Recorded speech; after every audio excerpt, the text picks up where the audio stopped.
Sabi ko sa kanya, kung hindi kayo tumigil, huhukayin ko yung tatay ninyo. Itatapon ko siya sa West Philippine Sea. Pwede naman sana tumahimik na lang, no? O bakit kailangan mo pa sabihin na, nabudol niya ako. Imagine myself cutting his head. Bago ko tanggalin ang ulo mo, yung batang yan yung magpapakamatay para sa bayan natin. Nag-aral yan ng 4 na taon, naghirap yan ng 4 na taon, walang tulog araw-araw para mag-training kasi mamamatay yan para sa bayan natin. Yan yung batang yan ang mapuputulan ng daliri diyan sa fiasco ninyo sa West Philippine Sea. And then I'll cut his head.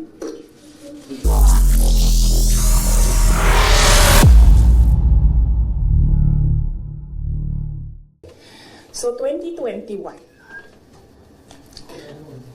kasi madami ang nagsasabi na we are on this road to perdition.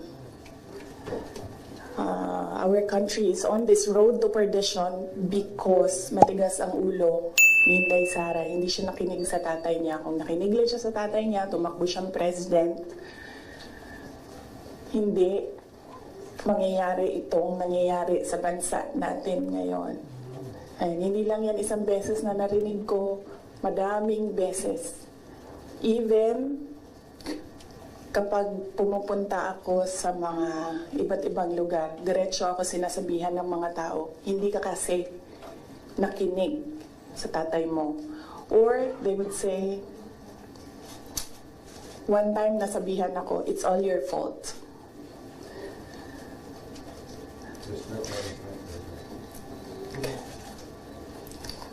Alam niyo kasi, I don't like talking about my life.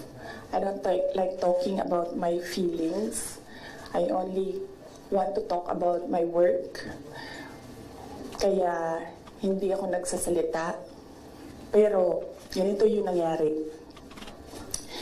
PRD never ever asked me to run for president. Yan yung totoo. 7 times niya ako pinuntahan sa bahay ng nanay ko, sa bahay ng asawa ko. Hindi siya talaga nagsabi sa akin na tumakbo ka for president. In fact, sinabi niya sa akin, huwag kang tumakbo for president kasi nanggaling ako dyan, mahirap siya na trabaho, anak kita, naaawa ako sa iyo to go through what I had to go through. Yan ang sinabi niya sa akin, paulit-ulit. And sino ang witness ko to say na totoo ang sinasabi ko? Yung nanay ko. Because sa 7 discussions na yon, nandoon ang nanay ko parati, nakaupo, nakikinig, hindi nagsasalita. There was only one time, one discussion na nagsalita yung nanay ko. Nilagay ko yung nanay ko doon para makinig siya sa aming dalawa ni PRD. So, on the hindsight, maybe ginamitan ako ng reverse psychology ni PRD, hindi ko alam. Siya lang ang nakakaalam kung bakit paulit-ulit niya sinabi sa akin, huwag ka tumakbo for president. Kung magkaroon kayo ng pagkakataon na tanungin niyo siya bakit. Another proof na hindi ako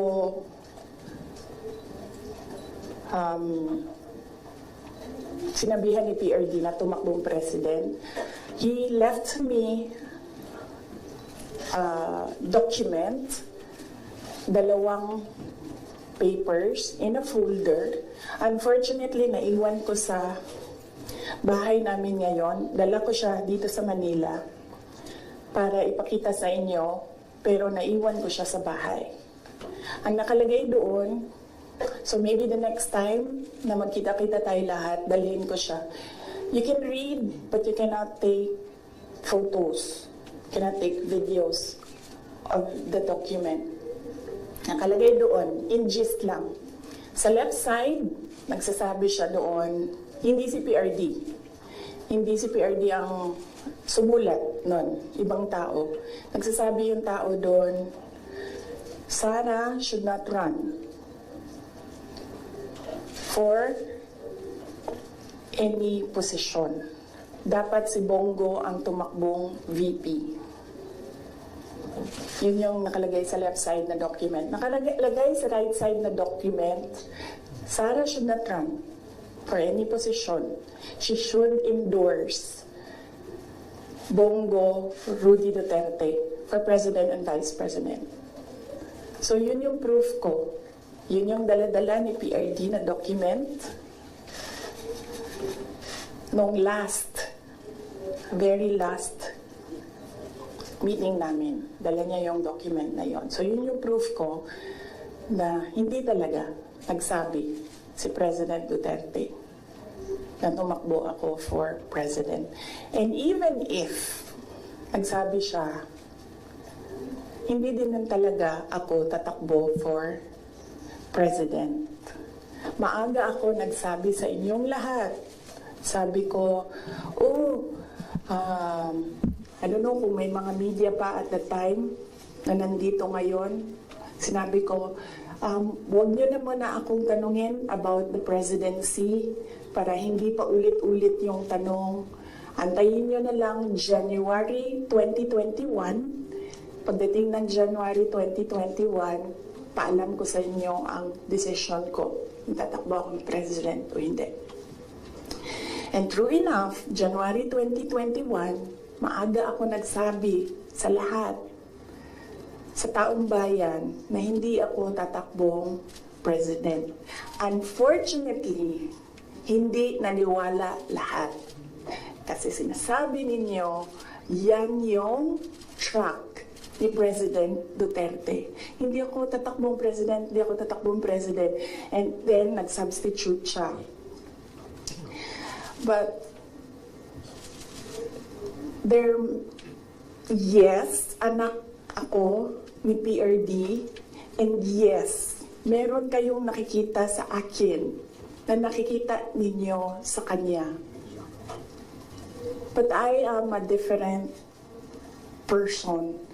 Yung mga anak ninyo, hindi yan clones ninyo. Meron yan silang sariling pag-iisip, meron yan silang sariling kapasidad, meron yan silang sariling damdamin.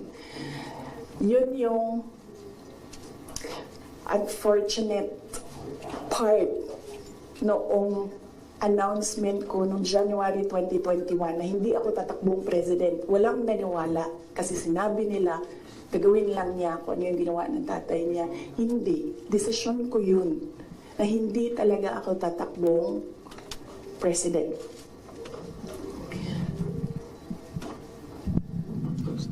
Because at that time, ang gusto ko, pangarap ng lahat siguro na mayors, maka 3 consecutive terms ka as mayor. Okay. So, klaro na yon. May questions doon? Yes, ma'am.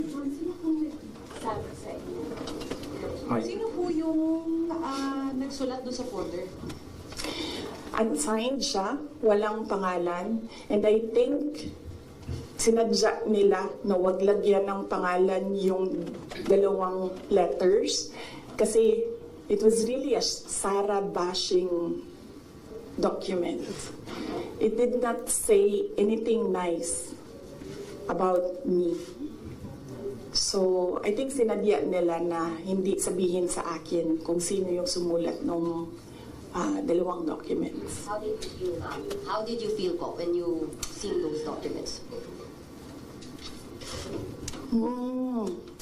Wala naman akong problema sa sarili ko. Alam ko kung anong kakayahan ko, alam ko kung anong kapasidad ko, alam ko kung ano yung kaya kong gawin.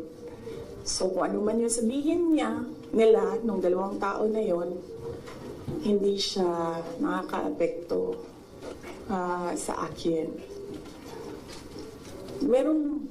Yes, yun. Sige. Why are you telling this?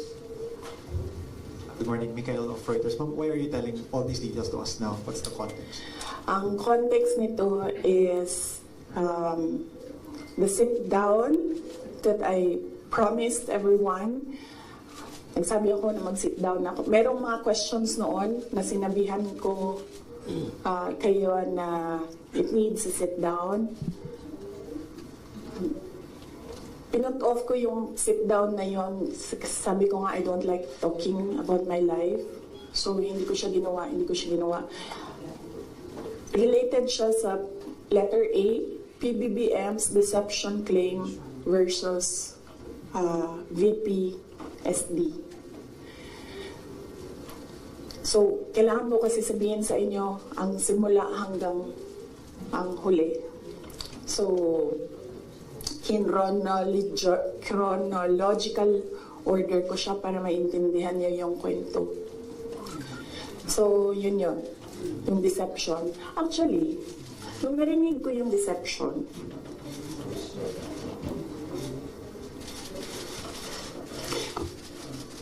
naisip ko pa, hindi ko na siya sasagutin. Kasi, for the love of God, presidente ka na. Importante pa ba yung nararamdaman mo? Di ba kapag presidente ka, hindi na importante yung pagod mo, yung luha mo, yung fatigue mo, yung stress mo. Hindi na siya importante. Because when you are president, importante dyan yung nararamdaman ng taong bayan. Yung bansa. Yun yung naisip ko when I heard it na parang talagang may panahon ka mag-isip about deception ng isang babae dyan. Ang dami mong oras. Hindi ba dapat iniisip mo na yung mga taong gutom? Yung presyo ng gasolina? Yung darating na Christmas? Kung sino yung maka-afford ng spaghetti, ng mango float, ng mga importante sa Noche Buena, ng mga bahay-bahay. Di ba yun yung... So may panahon ka talaga na mag-isip na, this girl. So, inisip ko, hindi ko nasasagutin. Sandali lang hindi ako nagko-cocaine. Pero sobrang lamig niya na yung sipon, sir, mangi ang tissue.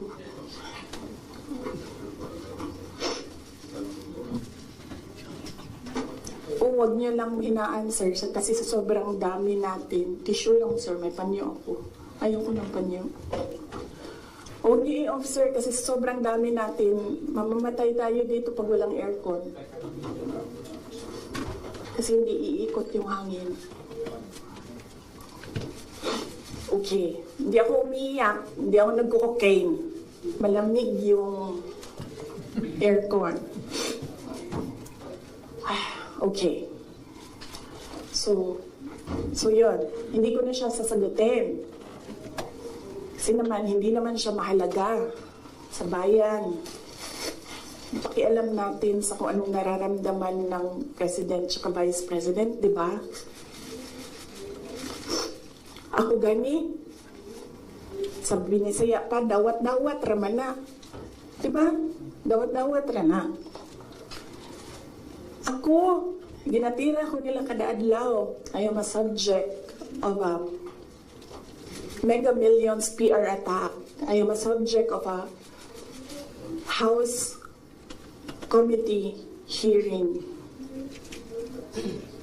Pero hindi na importante yung nararamdaman ko dyan. Ang mahalaga, matuloy namin sa Office of the Vice President kung ano yung sinabi namin na gagawin namin. Diba? So, I don't understand why we're talking about feelings.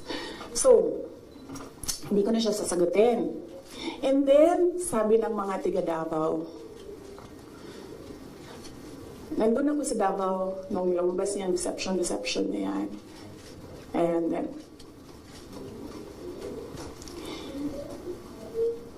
iba-iba na yung reaction ng mga tiga Davao. And lahat, hindi maganda yung reaction.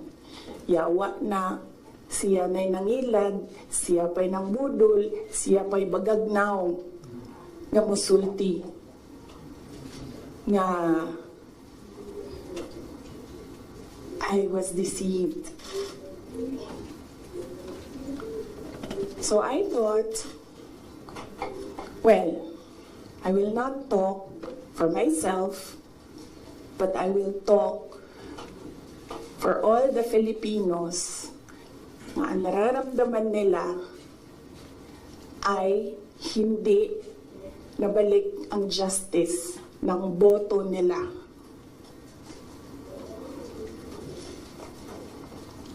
So yan yung context. Mahaba ng context. Okay? So nasaan ako? 2021 January.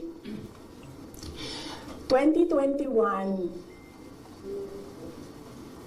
October, filing. Kita ninyo ako nag-file ng mayor.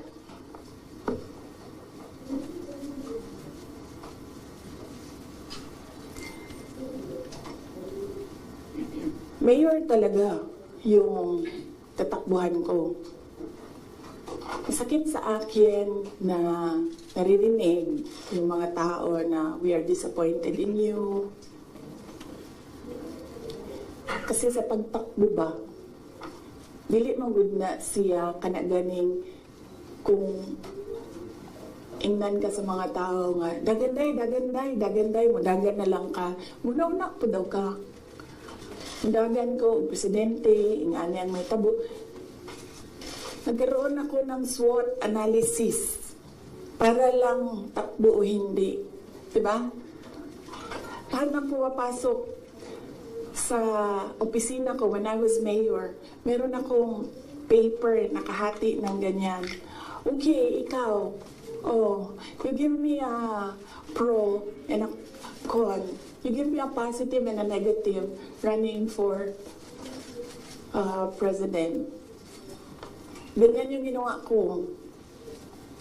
And unfortunately, mas madaming negative kaysa sa lumabas na positive. And honestly, sa totoo lang, sabihin ko sa inyo, ang number one doon na positive, ganito lang. Ganito kasimple. Pangarap ko, magkaroon ng effigy na sinusunog. Totoo yan. Because I feel na parang, wow. Sino ba sa inyo, sino ba sa atin ang ginagawa ng effigy? Diba? Sino ba sa atin na ang meron talagang tao na hindi matutulog ng ilang araw para gagawa ng effigy tapos susunugin? Diba? So naisip ko, when I become president, meron akong effigy. And susunugin nila and magpapapicture ako doon. Kasi hindi lahat ng tao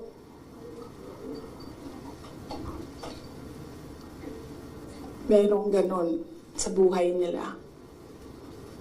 And then another positive was, mapupuntahan ko na lahat ng sulok ng Pilipinas. Makikilala ko na lahat ng mga tao, mga kababayan ko sa Pilipinas. Mapupuntahan ko lahat ng mga bansa na madaming Pilipino na nagtatrabaho doon, na tumutulong sa ekonomiya natin dito sa bansa. One of those positive things na nalista doon, na nasabi ko, kung makapunta ako doon sa kanilang lugar, baka naman ma-inspire sila na gawin kung ano yung ginagawa sa Davao City. At the time, bago ako bumaba for mayor, Davao City, nabayaran namin yung utang ng Davao City. 0 ang utang ng Davao City. Number 4 kami sa competitiveness across the country among all HUCs. Number 8 kami sa pinakamayaman na syudad. Insurgency-free kami. Ang dami naming awards. If I remember the number right, 117 awards ang 2016 namin until 2022. Ang mga recognition namin sa lahat ng ginawa namin sa Davao. Hindi na nila kami matalo sa most child-friendly city in the Philippines. Nag-Hall of Fame na kami sa Davao. So naisip ko, baka naman, kung mapuntahan ko yung ibang lugar, may isip nila na, pwede yan dito sa amin. That will improve the quality of life of our kababayans. So anyway, sana ako.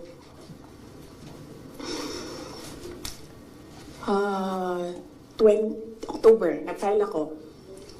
Pagdating ng late October, after deadline ng filing, tumawag sa akin si Senator Amy Marcos. Sabi niya sa akin, pwede ka ba tumakbong Vice President? Sabi ko sa kanya, alam mo, hindi ko pa narinig ever na sinabi sa akin na tumakbo akong Vice President. Sabi ko, bakit mo ako nire-request ngayon na tumakbong Vice President? And I'm happy that she was honest enough to say, kasi matatalo kami ni Lenny kung hindi mo dalahin ang Bisaya. It was very straightforward. Now, it was all about winning, sinabi niya sa akin. So sabi ko sa kanya, Bisaya naman din nga ito ang istoryahan din tawagan ninyo si Bato de la Rosa. Ask him to slide down to VP. Tumatakbo siyang president. And then ang answer niya was, nah. And then I told her, well, ask PRD to run as your vice president. And then she said, well, that's a closed book already kasi tumatakbo si BG. So, ask BG to run as your vice president. Mga Bisaya ang natanan. And then she said na, I don't think kayanin na manalo kami kay Lenny. And then I said, ask Manny Pacquiao to slide down. He's already running for president. And she said, we already did. And Manny Pacquiao told us that God asked me to run for president. So how can you argue with God? Totoo yan. I don't think she will deny that. Very straightforward naman si Senator Amy Marcos. Mainit na siya ngayon.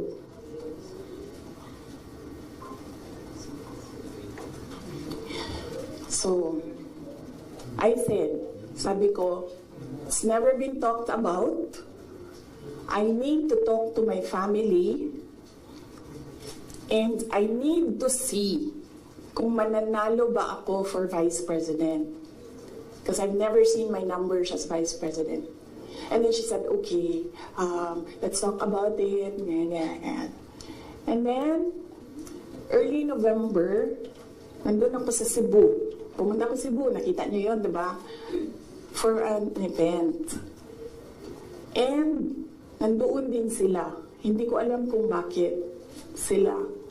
When I say sila, si BBM tsaka si Senator Amy. And, nag-request sila ng pag-uusap din. So sabi ko, okay, mag-usap tayo. Nagkita kami sa bahay ni Martin Romualdez. Kasi gusto umeksena ni Martin Romualdez, gawa siya ng party-party kuno na birthday. And then pag-upo ko doon sa, I think you see the pictures. Umupo ako sa couch, nasa tabi ko si BBM. Sinabihan ko siya, huwag ka maniwala sa kanila. Huwag ka maniwala sa mga taong nagsasabi sa iyo na tatakbo akong president. Hindi ako tatakbong president, sinabi ko na yan. Sabi niya, yes, I know. Sinabi mo na rin yan noong pumunta kami during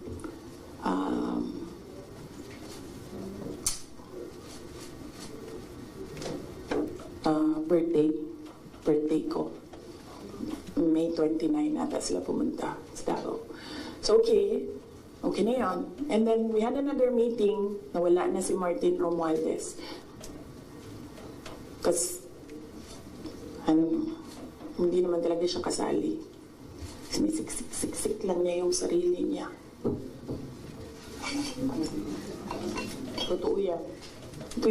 Papunta tayo kay Martin mamaya. Gusto niyo?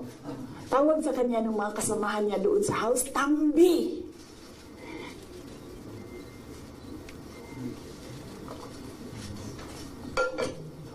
Anyway, nagkaroon kami ng ibang meeting. Sa Cebu pa rin.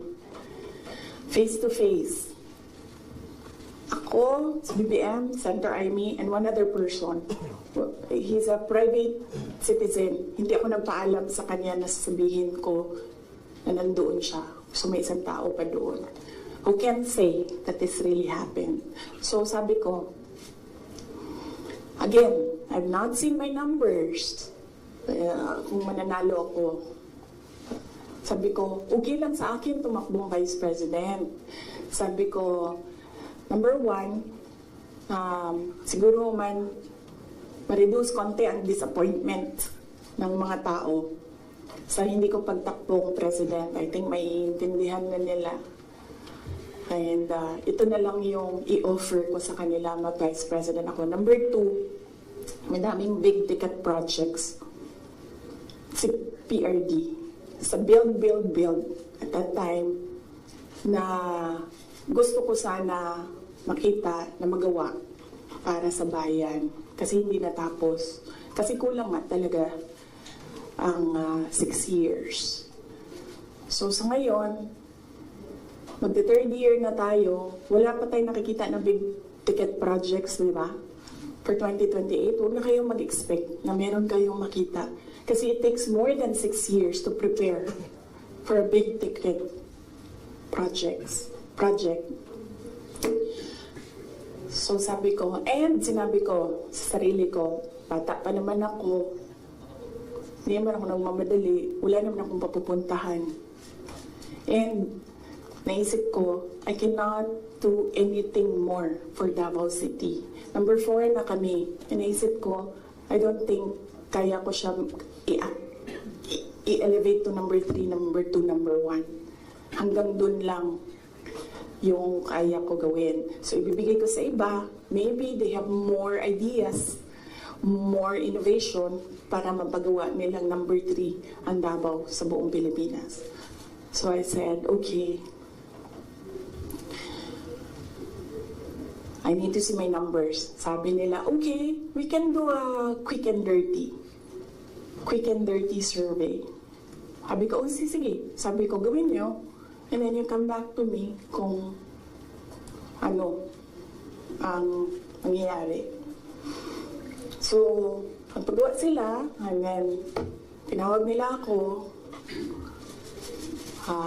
Sabi nung nag-survey, ito yung survey, okay naman, sabi nung nag-survey, huwag lang kayong maghiwalay, mananalo kayong dalawa.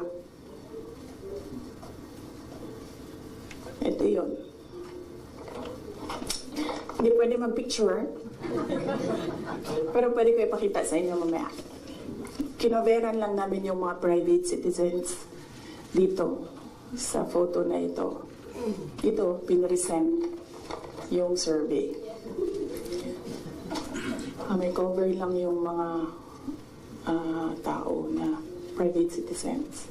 Ang nandito, Senator Amy, Governor Claudio Bautista, Congressman Claudio Bautista, former Mayor Luigi Quisumbing, Attorney Vic Rodriguez, Inday Sara, the infamous Vice President BBM Sandro Marcos. Pwede niyo tingnan mamaya, bawal magpicture ha. Okay. So sabi ko, okay, balikan ko kayo, kausapin ko pamilya ko. Kinausap ko, mama ko. Kinausap ko yung dalawa kong kapatid, si Paulo at si Baste. Umupo kaming apat. Sabi ko, takbo akong Vice President, ito yung mga rason. Sabihin niyo sa akin, bakit hindi ako tumakbong Vice President? Wala man sila sinabi. Ang sinabi lang ng mga kapatid ko, anong matulong namin sa iyo.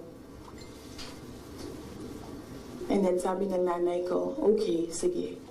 And then, sumulat ako ng letter. In-address ko kay PRD. Sinabihan ko yung kapatid ko, si Baste. Kinausap ko siya. Sabi ko sa kanya, kaya mo ba ang gawing number 3 itong Davao City? Kaya mo bang saluhin? Kasi kung hindi mo gusto, di mo pa kaya, hindi ako tatakbong Vice President. Sabi ng kapatid ko, kaya ko, gagawin namin. Okay, tumakbo kang Vice President. So sabi ko sa kanya, okay, we're okay with you. Pakidala nitong sulat kay PRD. Sabi ng Baste, ginanon doon yung PRD, and then ginanon niya. And then he said na, wala na akong masasabi dyan. So,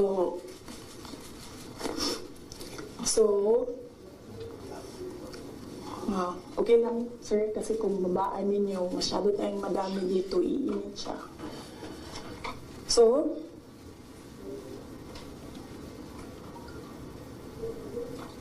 tumakbo ko ang Vice President, alam na natin lahat yun.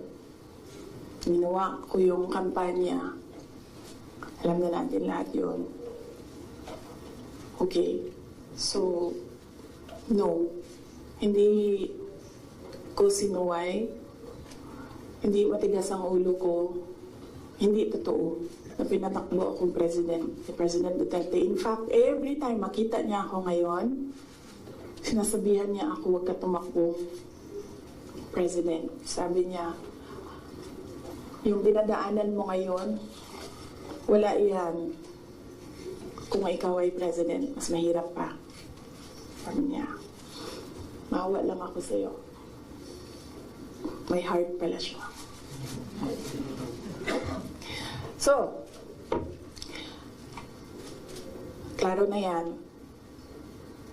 Hindi ko kasalanan that we are on this road to hell. Hindi ko kasalanan kung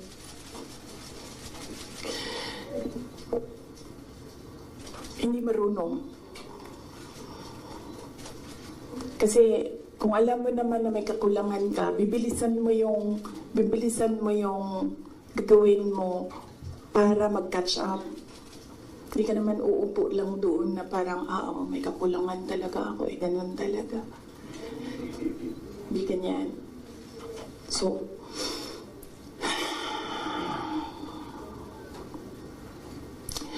that's that. And then, ito na kami ni Mr. Deception.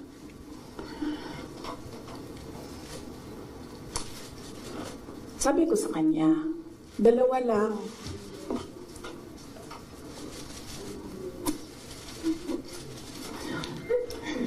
Para pantay. 2 lang. Sabi ko, 2 lang. Ang request ko sa iyo. If you win, 2 lang ang request ko sa iyo. And I think, I requested this na one-on-one kami online.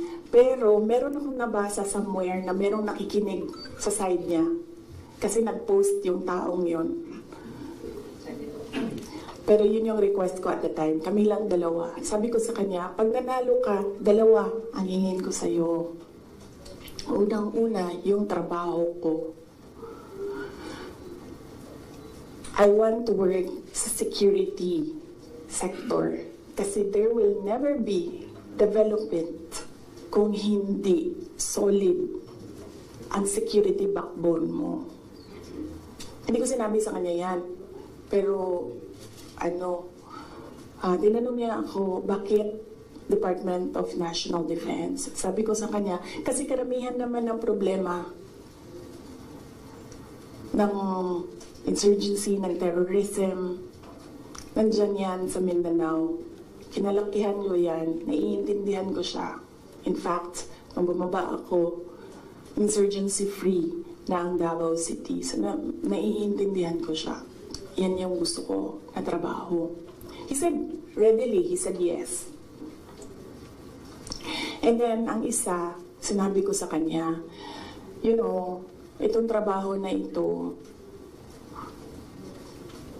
maiiwanan ko yung mga anak ko. Naiintindihan ko yan. Handa ako dyan. Pero humihingi lang ako ng tulong sa iyo na suportahan mo yung air travel ko. Kasi maiiwan yung mga anak ko and gusto ko lang na pag kailangan nila ako, makakauwi ako sa kanila. Kasi itong mga bata na ito, lumaki sila sa akin. Since birth hanggang nag-decide sila na hindi na sila tatabi sa akin sa tulog. Nasa akin sila gabi-gabi. Except pag wala ako sa bahay dahil sa trabaho. So, pag sa bata kasi, hindi naman niya maintindihan na, anak, I have to consecrate myself into the service of the nation. Hindi mo naman pwede sabihin sa bata, yun din, maiintindihan yun. So sinabi ko sa kanya, supportahan mo lang yung air travel ko because I need to go home to my children. Kasi kahit na Vice President ako, gusto ko pa rin na maalala nila na nandyan yung nanay nila dahil sa loob ng bahay. Hindi naman Vice President tingin sa akin ng mga anak ko. Just plain, Mama, may kailangan ako. Mama, may problema ako. Sabi niya, yes. 2 lang yun. Sabi niya, yes. In fairness, hindi siya yung nag-umindi sa DND. Hindi totoo yan na hindi binigay sa akin. Binigay yan. Nung nanalo na, sinabi ko na ito dati, ulitin ko lang, nung nanalo na kami, nakita ko yung boto. And then I realized, sabi ko, gagawin talaga ng mga tao na ipaaway kami para masira yung partnership. Yun talaga ang gagawin. Lalong-lalo na ng mga yellow, ng mga liberal. Kasi yun yung gusto nila. So sabi ko, they will exploit this. And dahil nasa DND ako, araw-araw ako pagdududahan. Anong ginagawa ng babaeng yan dyan? So na ginabuhat, asa man na siya gaadto. planning a coup d'etat, planning to overthrow the government. Kasi DND yan. Hawak mo ang military. So sabi ko sa sarili ko, ayaw ko na magtrabaho ng ganun. Na araw-araw ka pinag-iisipan na meron kang gawin. Samok ra siya ba, magtrabaho ka, unya na paingana nga intriga, madaot lang imuhang kamada. So ingon ko, sabi ko sa kanya, pwede ba ako lumibat sa education? Kasi 3 naman yung plataforma ko. Mapayapang pamumuhay, trabaho, edukasyon. So sabi ko, pwede ako lumipat ng DepEd. Sinabi ko din sa kanya kung bakit. Ayaw ko na intrigahin ako. And then he said yes. So napunta ako sa DepEd. And then the other one, sabi ko, supportan mo yung air travel ko. Sabi ko, hindi na nangyari yun. Pinilit namin, hindi na natupad yun. Isang beses sinabihan ko siya. Sabi ko, pwede ba sabihan mo yung 250? Kasi ako ang priority. Hindi ikaw.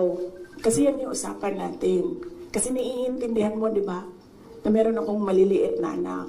Tapos sinabi siya, do I have to tell them? A semi-British accent. And I said, of course. Kasi presidente ka, ikaw magsabi. So hindi na, isang beses. And then one time, priority daw si Lisa. Hindi ko alam kung anong trabaho niya para sa bayan na ito.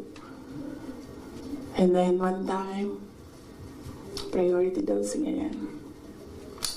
So, I said, okay. This is,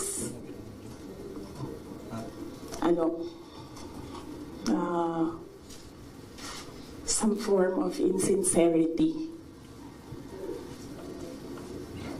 Okay, wala namang problema yan. Maliit na bagay lang yan kasi akin. Problema ko lang naman yan. Hindi man yan problema ng bayan. Problema ba ng bayan? Paano ako babiyahe? Hindi naman. So, maliit na bagay. Ako na gagawa ng paraan para ako maging nanay. Hindi na ninyo problema yan. Maliit na bagay lang yan. Okay. So,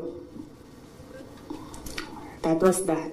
That was personal sa aming dalawa. And then, dito na tayo sa DepEd. Alam niyo na yon, diba? Sinabi ko na sa inyo ang budget ng DepEd. Question? Yes, ma'am. You said for around 11:14 a.m. Hindi ko kasalanan na we're in this road to hell. Hindi ko kasalanan na hindi marunong. You did not finish your sentence, sir, ma'am. Can you elaborate po? Hindi marunong maging presidente ang nakaupo. Kasalanan ko ba yun? Hindi. Ba't sinasabi ng mga tao, kasalanan mo kasi hindi ka tumakbo, ikaw sana yung presidente, hindi siya. But then I said, maaga ako nagsabi na hindi ako tatakbo for president. May madaming mga negative tuon sa listahan. Okay. So,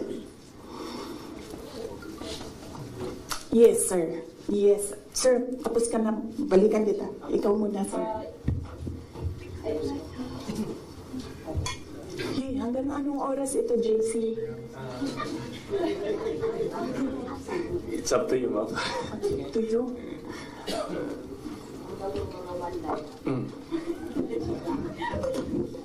Okay. Madam VP, with all this revelation that, ayun nga, meron kayong mga request kay President Bongbong Marcos in case he wins, which is he won. And of course, yung conversation nyo with Senator Amy Marcos. Ngayon ba, do you regret teaming up with President Ferdinand Marcos during the 2022 elections? Alam mo, inisip ko yan. Naisip ko na yan. And then naisip ko kasi, ganito, sila yung tumatakbo, di ba? Tumakbo si BBM, tumakbo si Lenny. So, either lang naman sa kanila yung mananalo noon. Tapos, mayor ako ngayon. Imagine natin, parallel world na either sa kanila ang president and then ako ang mayor. So, I'm sure, lahat ng mga nakapalibot sa kanila, magtitingin pa rin sila sa akin doon sa Davao City. Hahabulin pa rin nila ako doon sa Davao City because tinitingnan nila yung mga nakapalibot sa kanila, wala na yan silang pakialam kasi president na sila, diba? Pero yung mga nakapalibot sa kanila, may pakialam. Kasi sila yung tumitingin ng future. Sila yung tumitingin ng 2028. And then, meron akong realization yan because ang nagsabi sa akin yan, si former Senate President Manny Villar. Sabi niya, wala kang kawala dyan. Saan ka man magtago, saan ka man pumunta, hahabulin ka nila kasi tinitingnan nila ang 2028. So, I don't regret running for Vice President kasi imagine nyo, kung mayor ako, tas hinahabol nila ako ngayon. Diba? Napakadali nila ako i-suspend. Napakadali nila ako kasuhan. Napakadali nila ako tanggalin sa pwesto as mayor. Ngayon, hindi nila ako matanggal.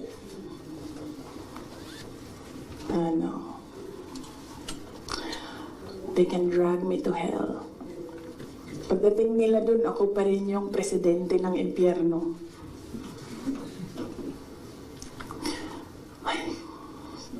Yes. Yes. Pahiram ako ng ballpen, lagyan ko lang ng note kung saan ako nag-stop kasi para alam natin saan tayo mag-start. Mamaya. Kung sinabi niyo po na hindi kayo nagsisi na tumakbo kayo for Vice President, pero nagsisi po ba kayo na nakipag-tandem kayo kay President Bongbong Marcos?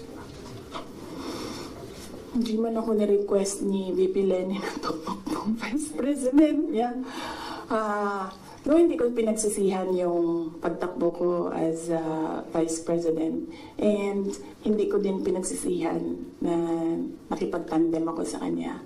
I'm sure merong rason ang Diyos kung bakit ako nilagay dito sa upuan na ito, sa ilalim ng seal na yan.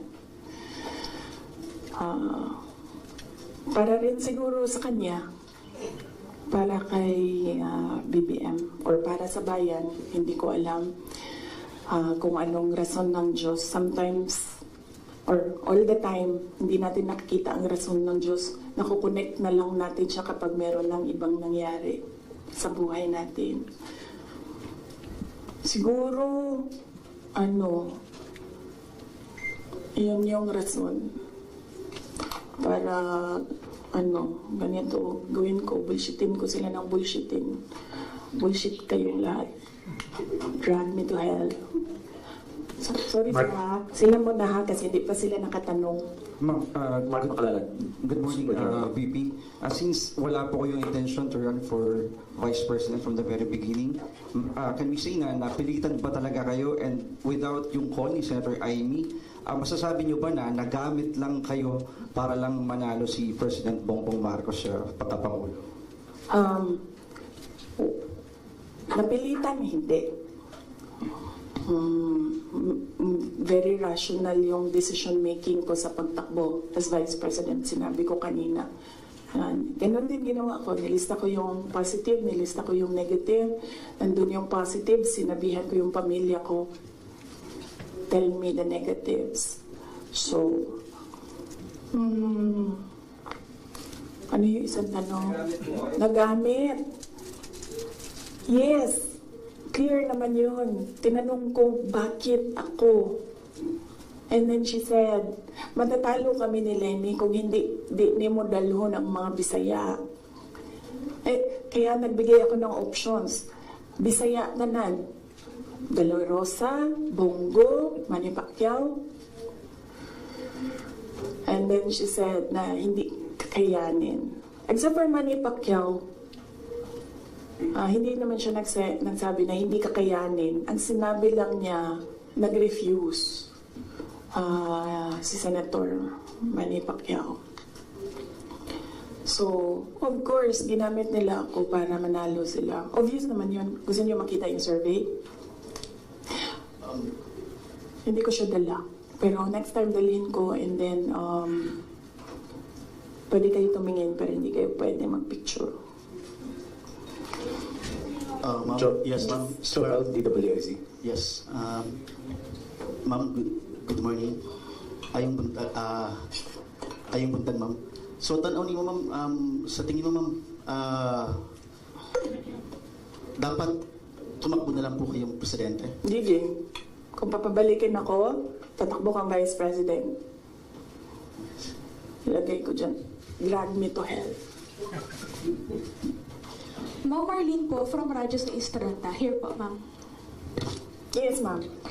Ma'am, having said na hindi mo kasalanan na hindi marunong maging presidente, yun ako po ngayon, ibig sabihin ba hindi po kayo kontento sa trabaho po ni Pangulo? Kaya nga umalis ako, di ba, sa administration. Hindi ko na gusto yung mga naririnig ko dun. Hindi ko na gusto yung mga nakikita ko dun. Kayo, kung gusto niyo ng pera, natatakot kayo, kayo lang. Huwag din ako isali.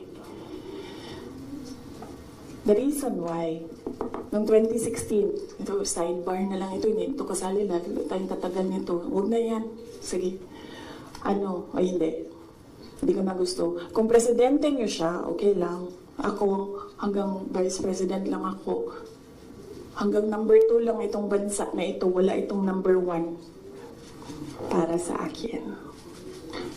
Yes. Bea, Mamborajo. Yes po. Hi ma'am, kanina po kasi sinabi nyo na, ma'am here. Yes. Kanina po kasi ma'am sinabi nyo po na hindi ka naman po inask ni VP Lenny para maging vice president niya. Did you somehow wish na sana inask ka na lang po niya na maging vice president niya to run alongside her? Hindi, ma'am. Uy, ninuukog o nidaog si Lenny. Doon maghihapon na nila si PRD, di ba? Mag-ICC, gihapon na. Ay, samot na. Si Trillanes o si Lenny, magkauban man na sila. So kung presidente si Lenny, ilahagapon ng ICC. Alam niyo ba bakit hindi umuusad yung ICC? Kwento ko sa inyo next time. Masyado na kayong madaming material. Pwede na natin i-cut ito. Right, Mendoza. Ma'am, sorry po ma'am. Ma'am, may hanging question ako sa inyo the last time kasi ito yung tungkol doon, yun nga, you're referring nga yung tungkol doon sa tandem ninyo with the President BBM. And do you feel po ba, may regret po ba din kayo? Kasi yung mga supporters ninyo were forced to vote for the President as tandem. Yun na yung sinasabi ko before na kasi may mga supporters din si President Marcos sinasabi na budol din sila sa inyo. Budol ako? Oo, nabudol din daw kayo sa... Nabudol din sila sa inyo. Parang gano'n sinasabi ng mga loyalista ni BBM na bumoto sa inyo as tandem. So, pwede na po ba masagot yun, ma'am, kung sa tingin niyo po ba bumaba yung pagbaba ng inyong suporta sa mga loyalista ni BBM ay enough po ba sa iyo na or nasa mali po ba na bumaba yung suporta ng mga loyalista ni BBM sa inyo? Hindi ko alam kung ano yung nire-refer nila na nabudol ko sila. Hiningi nila sa akin yung kampanya ko, binigay ko sa kanila, nanalo sila. So, saan na ng budol?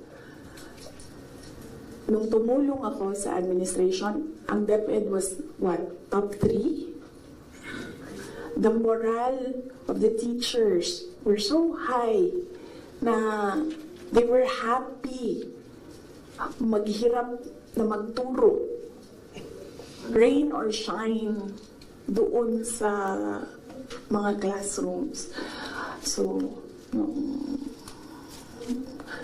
saan na ng budol?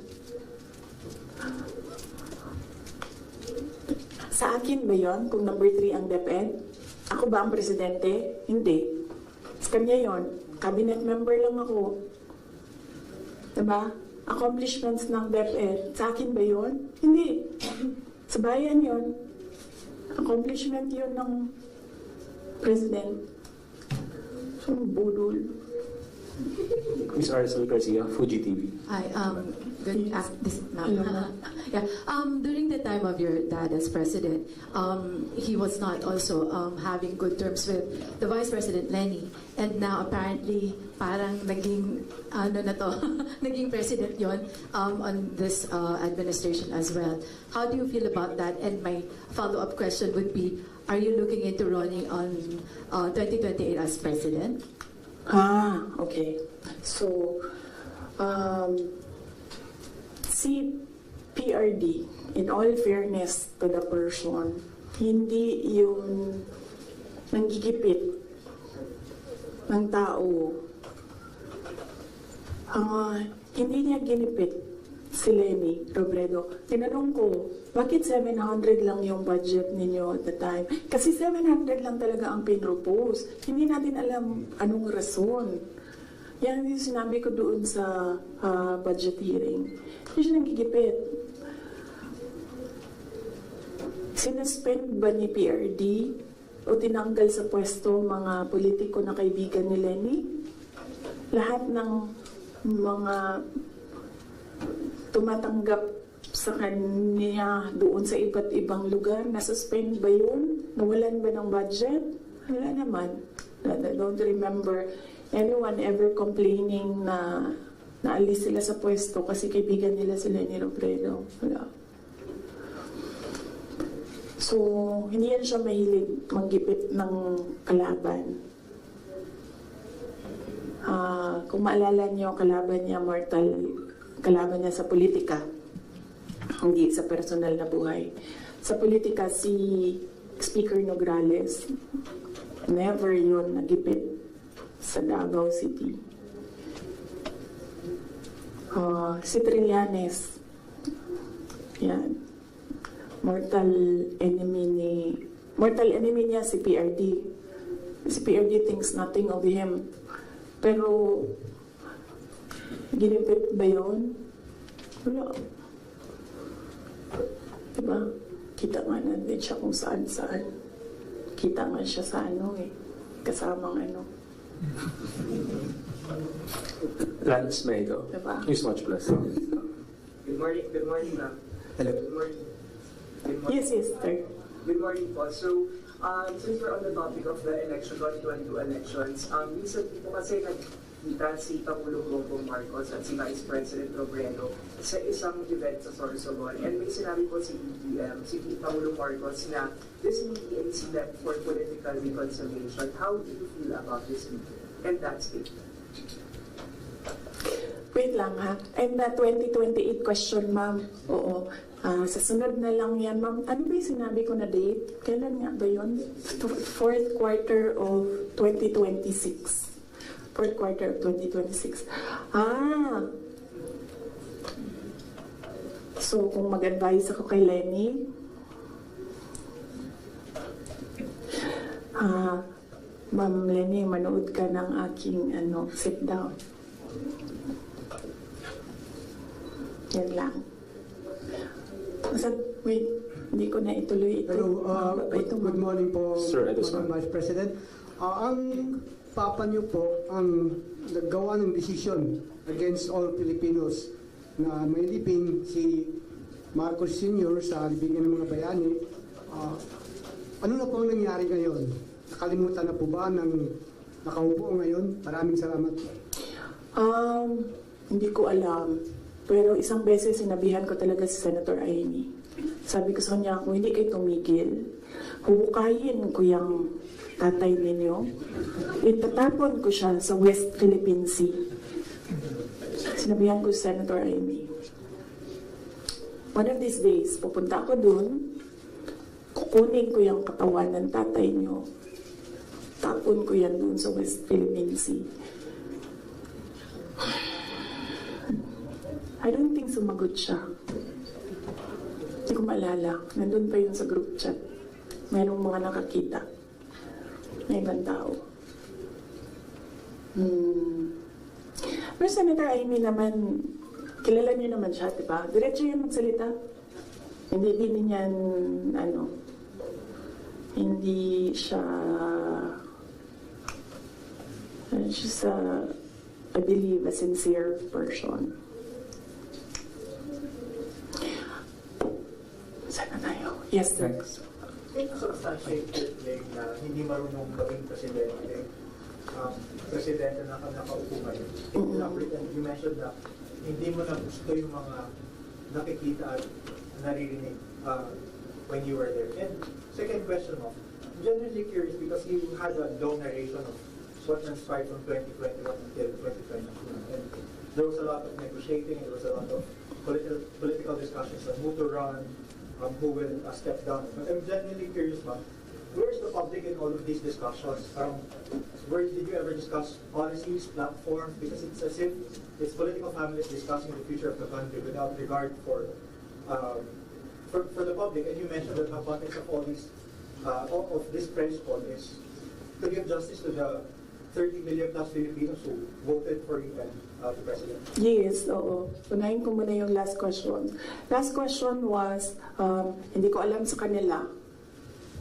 You should ask the president kung ano yung platform niya. Pero very clear yung platform ko. It was continuity of build. It was mapayapang pamumuhay, edukasyon, at trabaho. Very clear. And when I won, it was still mapayapang pamumuhay and trabaho and edukasyon, all related to security. And noong hindi ko nakuha yung overarching na sector, I focused on education. Siguro yan na rin yung sagot sa unang question mo. Paano ko nasabi na isubstantiate ko yung sinasabi ko? I don't ever remember may platform siya na sinabi kung anong gagawin niya para sa bansang ito. Di niya sinabi ano ang gagawin natin sa food security.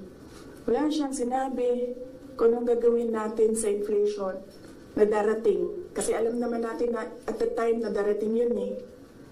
Kasi nakikita na, na-forecast na siya. So, yan yung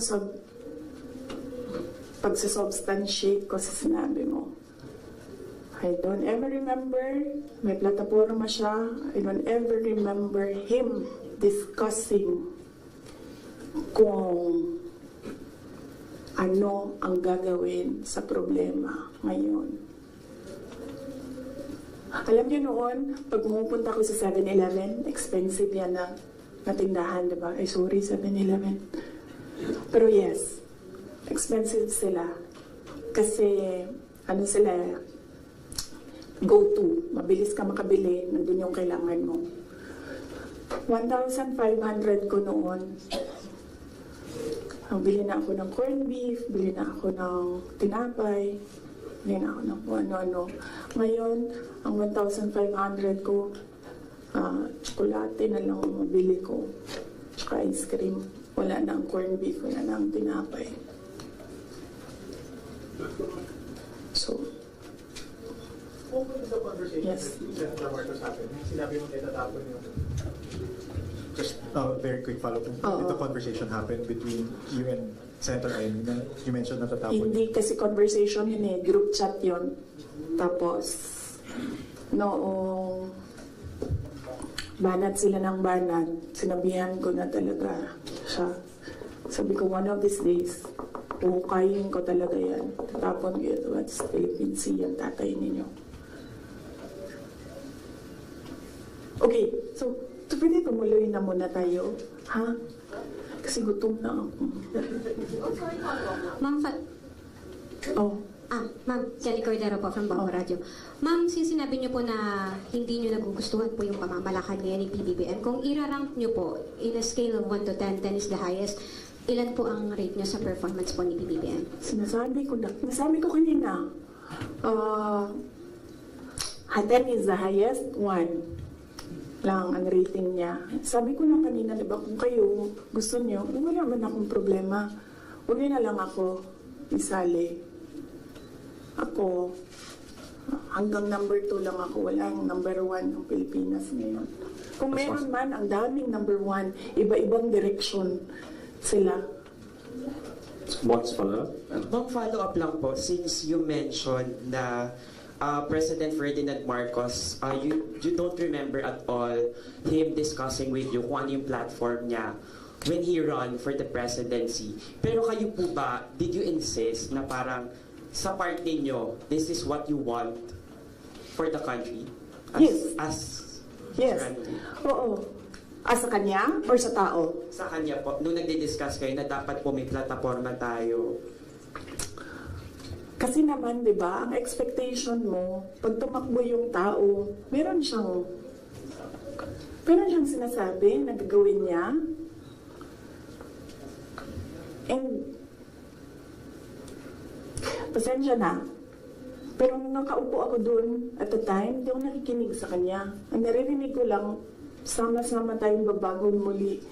Apparently, yun lang yung naririnig ko. And when you say, sama-sama tayong babangon muli, you will do something to make this country the best that it can be. Kasi sama-sama tayong babangon muli, di ba? So, ibig sabihin, walang maiiwan. But apparently, madami ang naiiwan ngayon. Yun lang naririnig ko noon. Ang mali ko ata is nag-assume ako na when you say, sama-sama tayong babangon muli, gagawa ka ng mga bagay para sa bayan at para sa taong bayan. Nag-assume ako na ang gagawin niya ay mas maganda pa, mas maayos pa, mas magaling pa sa lahat ng dumaan na presidente. Sir, ako din kaganyan sa'yo. Tapusin na natin ito. Otherwise, hindi tayo matapos ngayon. Babalik tayo bukas. Sabado. Ma'am, ikaw lang yun at ako, ma'am. Sila, they want a weekend, ma'am.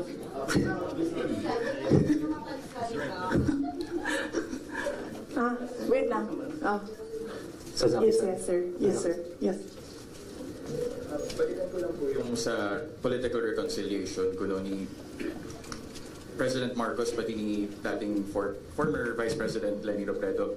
Hingin ko na lang po siguro yung assessment nyo na bilang, ayun nga po, tumakbo kayo kasi ginamit kayo para manalo laban kay Leni kasi nga natatalo na raw sila. So sa tingin nyo, bakit po kaya ngayon nakikipagkita, bakit ngayon nagkakaroon ng movement towards political reconciliation habang nag-aaway kayo? Oh! Sabi, di ba, sinabi ko na yan ng budget hearing, ako na lang man isa na iiwan dito.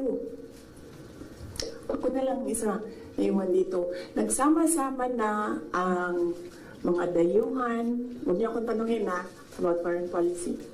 Mga dayuhan, mga NPA, mga smuggler, mga drug addict, ang mga yellow, liberal, at sino yung isa? Administration. Sama-sama na yan sila lahat.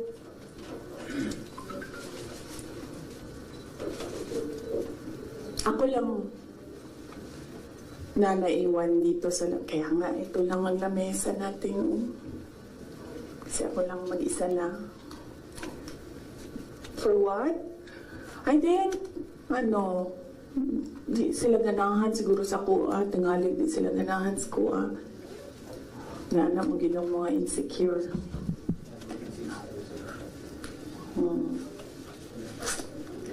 So, ang tagline ng OVP is para sa Diyos, bayan at bawat pamilyang Pilipino. Hindi na po ngayon. Starting today, ang tagline ng OVP is Drag me to hell. Sasaki-san, Kuroji's. Tama na. Tutuloy ko pa yung aking ano. May Punta ba tayo kay Martin Romualdez? After this, let's allow the Vice President to speak again. Oh. Ah? Sasaki-san. Yes, sir. Wait.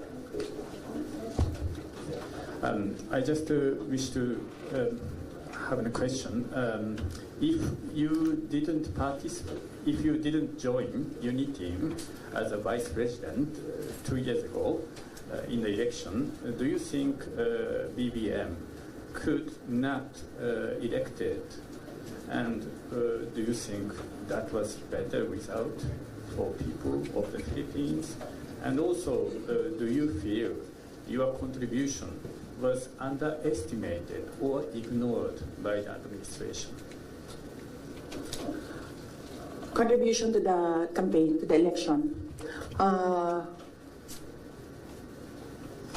Okay. If I did not run, would he have won? I do not know.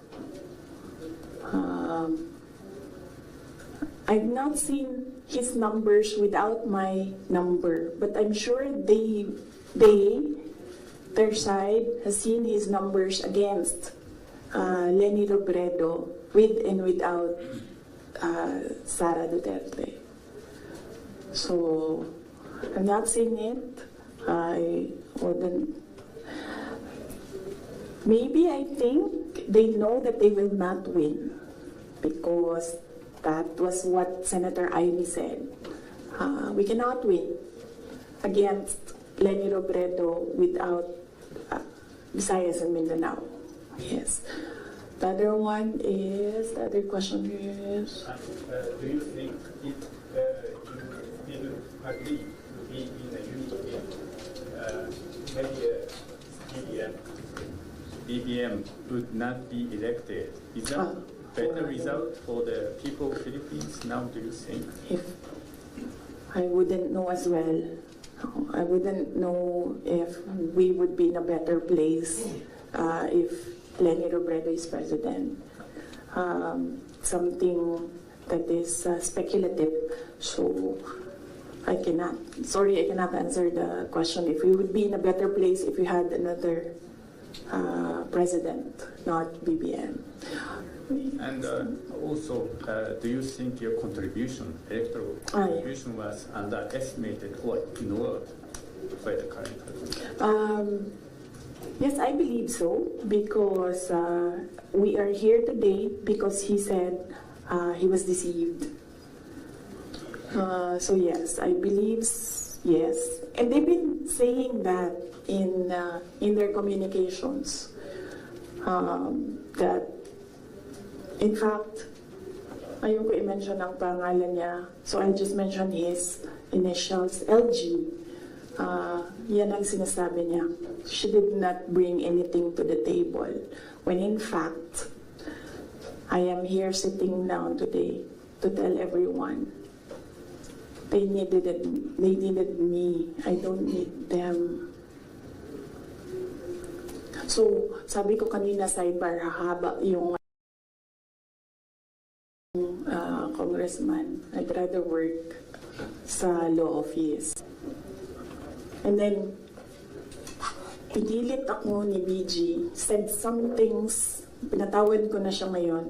He said some things doon sa akin that I said, okay, sige. Kung yan ang gusto ni PRD,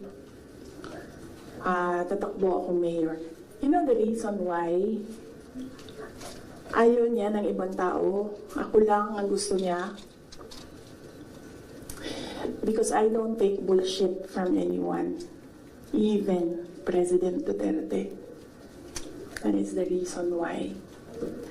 So, I will not take their bullshit. Bullshit sila. Sila ang bullshit. Bullshit.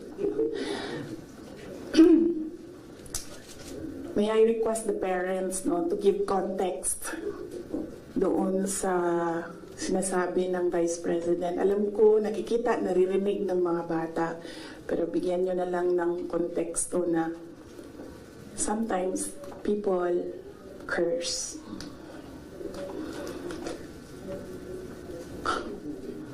Ano na?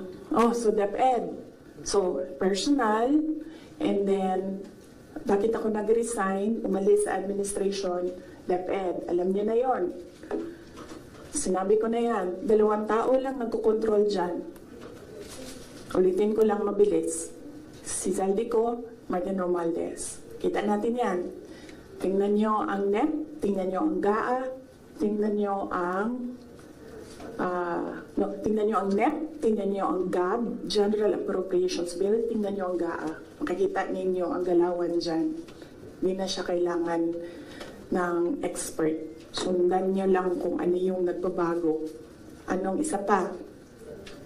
Na-proof ko dyan, yung AKAP.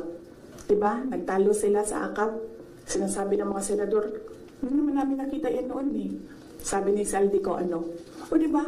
Pinirmahan nyo, digital signature ninyo, pinahiram ninyo, pinirmahan nyo yan. Andun yan. Wala nang bycam na nangyayari. Ang sa akin lang, presidente ka, diba? So you have the full cabinet of experts, finance experts, nandyan sa iyo.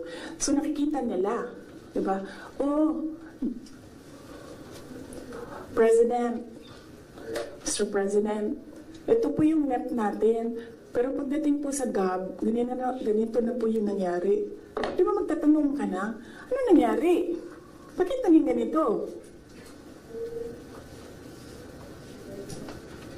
Di ba? O ako lang ba yun? Well, kung ako yun, ganun. Ano nangyari? Bakit ganito na ang GAB? Pagdating ng Senate, ano nangyari? Tingnan nyo. Bakit ganito na? Pagdating ng BICAM, diba? Merong daming insertions doon. Walang paper trail, and then suddenly sa BICAM nandoon na. Uy, di ba magtatanong ka? Bakit ganito? Ano nang ginagawa sa budget? Pero hindi ko nakita yun Hindi ko lang alam kung alam niya. But there is an expectation that alam mo, kasi ikaw ang nag-submit ng NEP, and nakita mo kung anong lumabas sa GAA. So there is an expectation na alam mo kung anong nangyayari sa budget.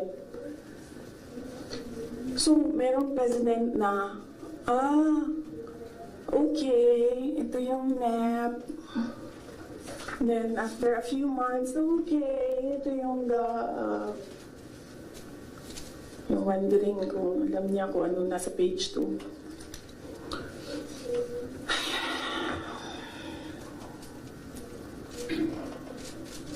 So, that's the budget. Ang huli is yung taong bayan. Okay? So pwede ba, pag nakita nyo siya, sabihan nyo siya, alam nyo, don't ever mention her name or say na I was deceived by her, ganyan. Para hindi tayo nagganito ba? Ayoko yung pag-usapan, yung mga ganito na bagay. So sabihin niyo sa kanilang lahat, huwag niyo nalang magitin yung pangalan niya kasi pag binanggit niyo yung pangalan niya, lalabas yung drag me to hell press con. Pwede naman sana tumahimik na lang, no? O bakit sabi, kailangan mo pa sabihin na, nabudol niya ako.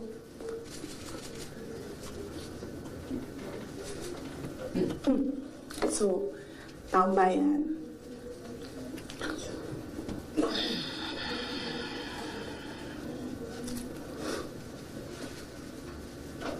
Magkasama kami nag-attend ng isang graduation.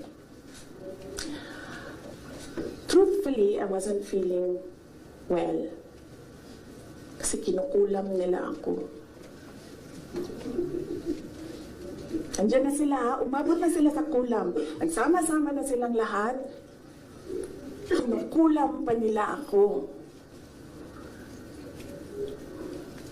So I wasn't feeling very well. Pero I had to go. Kailangan ko pumunta. Kasi para naman sa graduates yun. Hindi para sa akin yun. That's their happiest day. So nagsama kami.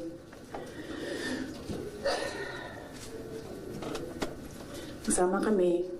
Katayo kami. Doon. And merong isang graduate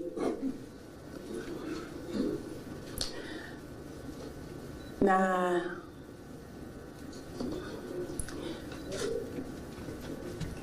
alam nyo, para sa akin, there was some sort of inappropriateness sa ginawa ng bata. Pero bata ito eh. So ikaw din, meron ka din dapat sana siguro pag-intindi kung saan nanggagaling yung bata. And ang reaction mo, ang response mo, should be so that the child will learn a lesson. So meron isang graduate. Sabi nung graduate, Mr. President, can I have your watch as a graduation gift?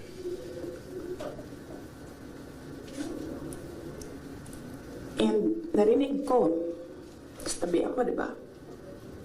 Narinig nung katabi ko. Narinig nung katabi ng katabi ko.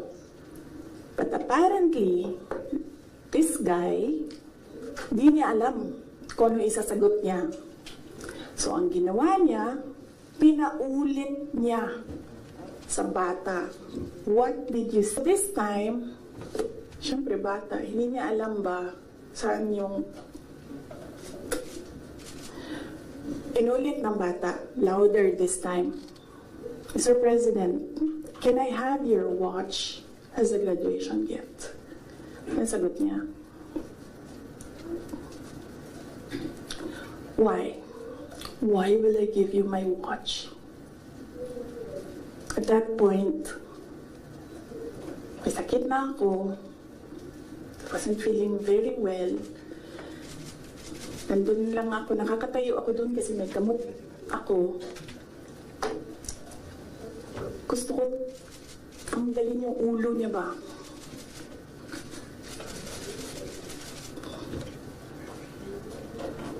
I realized toxic na yung relationship.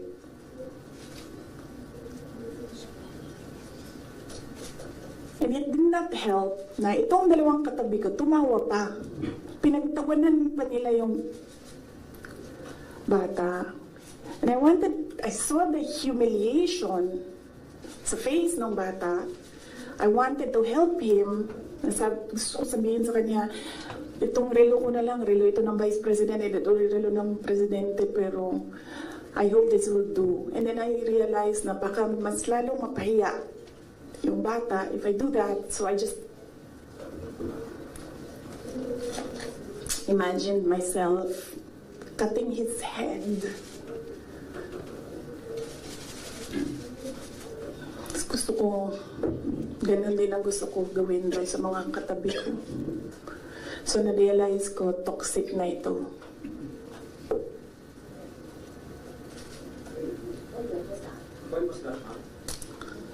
One of the graduation, hanapin niyo yung footage, makikita niyo doon yung mukha ko. Tsaka mukha niya. I-lip read niyo yung sinasabi niya. Why? Hanapin niyo yung footage, ma'am. Magtrabaho kayo konti, mag-research kayo.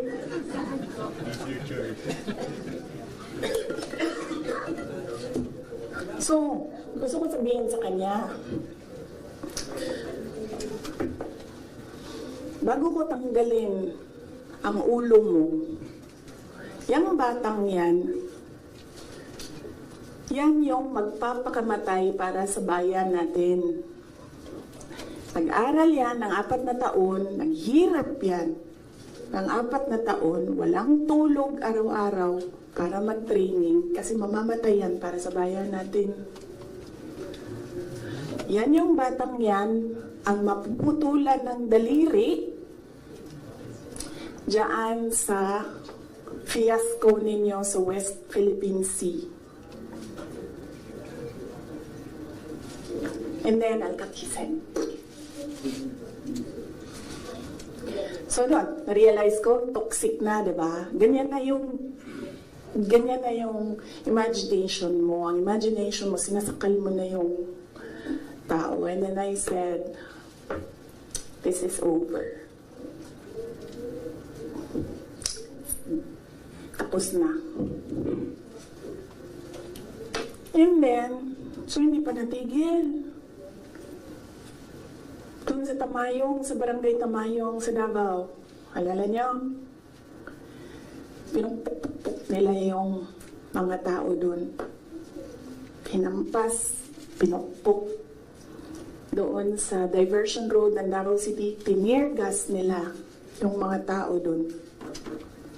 Isang tao lang ang hinahanap mo, ha? Bakit mo pukpukin yung 30? Bakit mo itirgas yung 100? Paano nag-surrender yung tao? Di ba kinausap lang? Kinausap lang siya. Mag-surrender ka. And then he said, okay, I will surrender. So anong purpose na pukpukin yung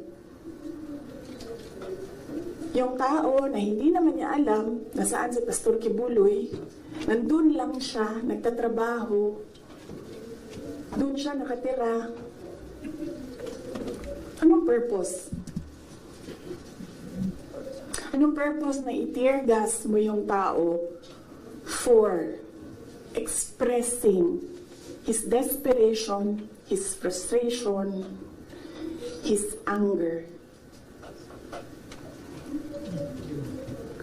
Para lang maghanap ng isang tao na in the end, paano nag-surrender? Kinausap.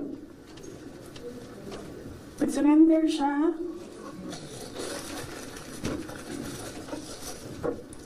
Kinausap siya. Walang napukpok, walang natirgas, walang nasaktan. And then, kailangan nyo talaga ganunin ang mga tao. And then I said, it's all over. So, upo ako dun sa table ko sa DepEd at the time. And then sabi ko, sarili ko, okay, let's go to hell.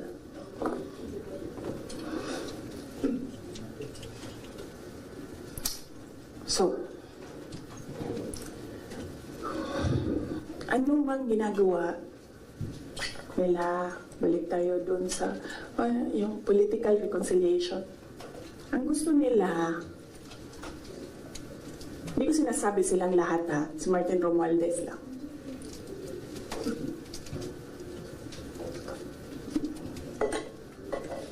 Ang gusto ni Martin Romualdez, mag-president. Kita ko yan sa kanyang mata noong ilang oras na tayo? 1 hour and 31 minutes na yun nandito.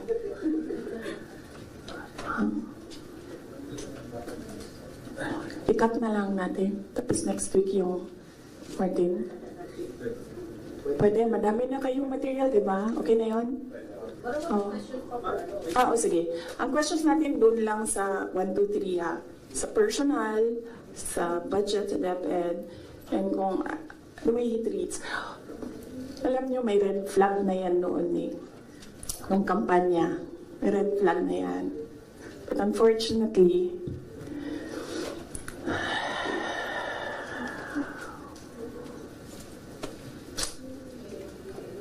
hindi ko naisip na ganun kalala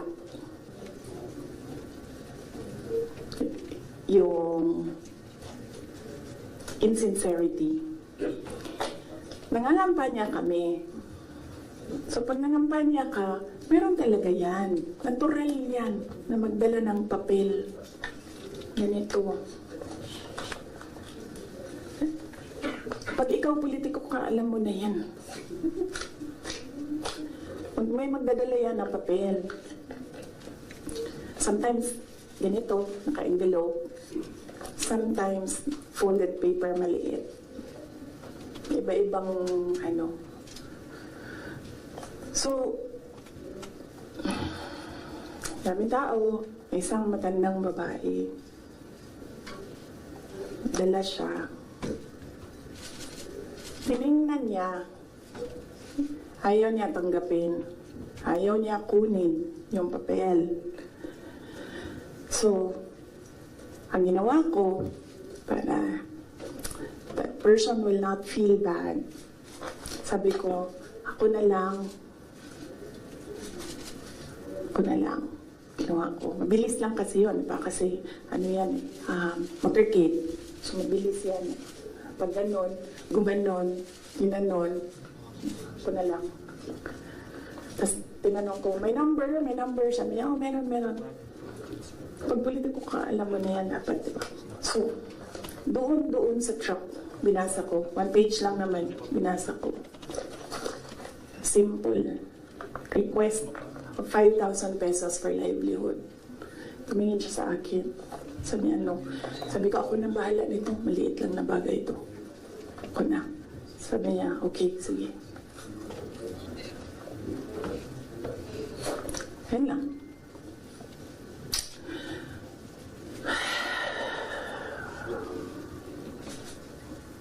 Alam mo yun? Maliit na bagay yan ba? Kunin mo.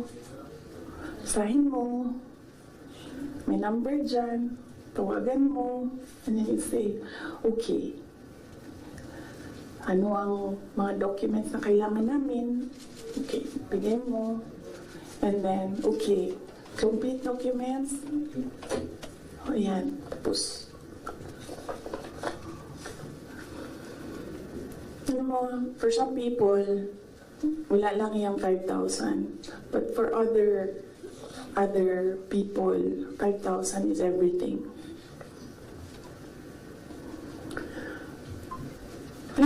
Merong governor ngayon, hanapin niyo siya. Hindi siya nag-BBM. Kasi, at first ayaw niya sabihin. Ayaw ko sabihin yung pangalan niya kasi ayaw niya talaga ikwento. Pinilit-pilit namin siya. Bakit ayaw mo mag-BBM? Bakit ayaw mo mag-BBM? Ayaw ko sabihin kung sino yung kasama ko. Pero, may kasama ako. And then, bakit ayaw mo mag-BBM? Sabi nung kasama ko, kausapin natin ito, iupo natin itong governor na ito. Sabi ko, okay, sige. Sabi ko, bakit ayaw mo mag-BBM?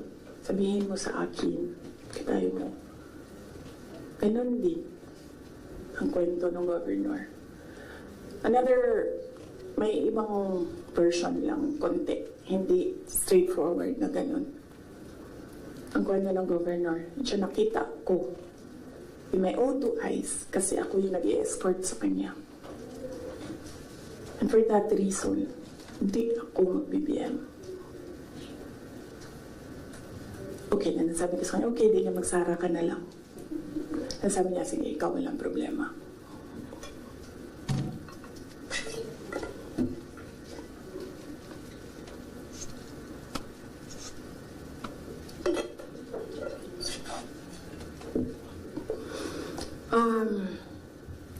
Sorry. Nag-sorry ako sa members ng Kingdom of Jesus Christ. Kasi I asked them to support President Marcos during the elections. And individually, kapag merong lumalapit, nagsasabi na, we are in this shit hole because of you, and sinasabi ko din, I'm sorry. But, sabi ko sa kanya, kung bigyan ako ng Diyos ng pagkakataon, yan lagi yung sagot ko. Kung bigyan ako ng Diyos ng pagkakataon, bawiin ko lahat yan. Hindi ko bawiin yung nangyari. bawiin ko yung dapat para sa bayan. Alam nyo, next week na lang yung kay Martin. Pero si Martin talaga is an embarrassment for the Philippines in the global stage. Kakahiyak. Next week na lang or next week after Undas. After Undas, pag-start ng house. No? Okay. Pagbalik ng house. Kasi I think nakabakasyon pa sila lahat. Ma'am, question lang. Ma'am, nag-campaign kayo ni PBBM together, ilang buwan din po yun, magkakasama kayo araw-araw, almost araw-araw, and then syempre naging member kayo ng cabinet. Bakit po hindi kayo naging magkaibigan despite yung matagal na rin na pagkakasama po ninyo? Ni President Marcos, hindi talaga kami magkaibigan. Nagkasama lang kami, unang-una dahil sa eleksyon, pangalawa dahil sa trabaho. Hindi kami magkaibigan yan. Isipin nyo ha, noon nung tumatakbo pa, meron kaming group chat. Nandun siya. So yun lang yung some sort of communication namin doon sa loob ng group chat na yun. And hindi siya medyo nagsasalita doon, bira. After nun, nawala na siya doon sa group chat. And then after that, wala akong number niya. I'm sure may number siya sa akin. Kasi syempre nandyan yan sa mga staff mo, sa aide mo, diba? Yung number ng Vice President. Pero wala kaming some sort of communication. Nothing at all. Except nung magkasama kami para mangampanya. Yan lang. Sa labas niyan, wala na.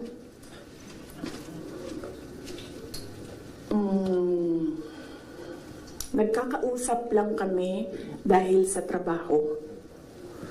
And hindi naman lahat ng katrabaho natin, kaibigan natin, di ba? Nandun lang tayo kasi meron tayong kailangan gawin para sa kumpanya, para sa organisasyon. In our case, nandun kami kasi may kailangan kaming gawin para gumanda, gumaling, maging sustainable yung Pilipinas. So, yun lang yun. Dati naiimbita ako sa kanilang bahay dyan sa Malacanang, Bahay Pangulo. Dati naiimbita ako sa Bahay Pangulo. Pero I was just tolerated. Kasi may gamit naman ako. Alam mo yun? I'm useful to them. So I was just tolerated. And alam ko naman yun. But wala namang problema sa akin yun. So as long as I can do my job sa DepEd, tsaka sa Office of the Vice President, mabigay ko lang yung promise ko, plataforma ko, promise ko sa bayan. Magawa ko lang yung kailangan gawin para sa education sector. Walang problema. You can tolerate me all you want. You can invite me sa mga gatherings nyo. Pero I knew I was tolerated. Because Lisa Marcos is another story. Unahin muna natin si Martin Romualdez.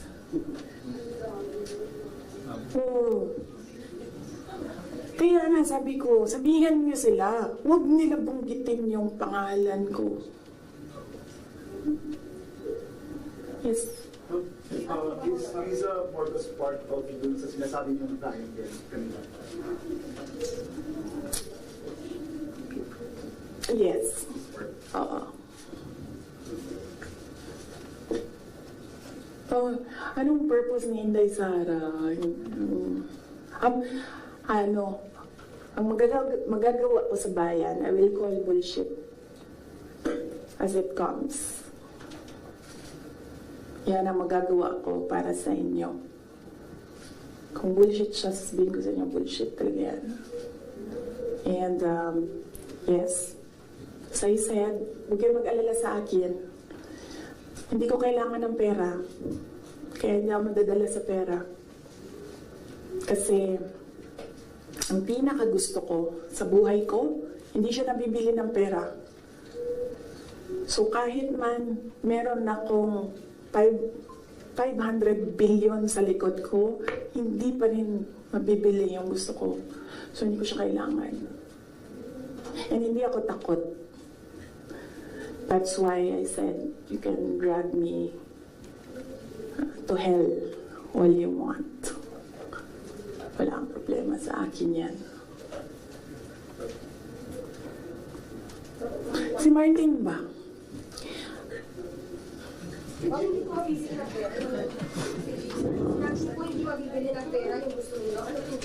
Ayaw ko sabihin, masyado ng personal yan, ma'am. Masakit na nga sa akin na kailangan ko magsalita kwento. Masakit na nga para sa akin na ikwento ko from 2016 to 2021, anong nangyari sa mga group chat na yan, yung mga papel na yan. Masakit siya. I don't like talking about my life. Gusto niyo pag-usapan ng pagbabago campaign, replanting namin? Ayaw niyo. I understand po ma'am yung 2022 to 2023. I mean, kasama kayo lagi ni Speaker Martin Romualdez sa mga events ni BBM. So, yes. Why, parang bakit, tapos yun nga, before yung nangyari yung resignation sa lakas, after yung resignation sa lakas, nakita pa kayo ni BBM na kaludin daw or holding hands kayo ni Martin during one of his foreign trips. So, why biglang nasuklihan kayo bigla kay Speaker?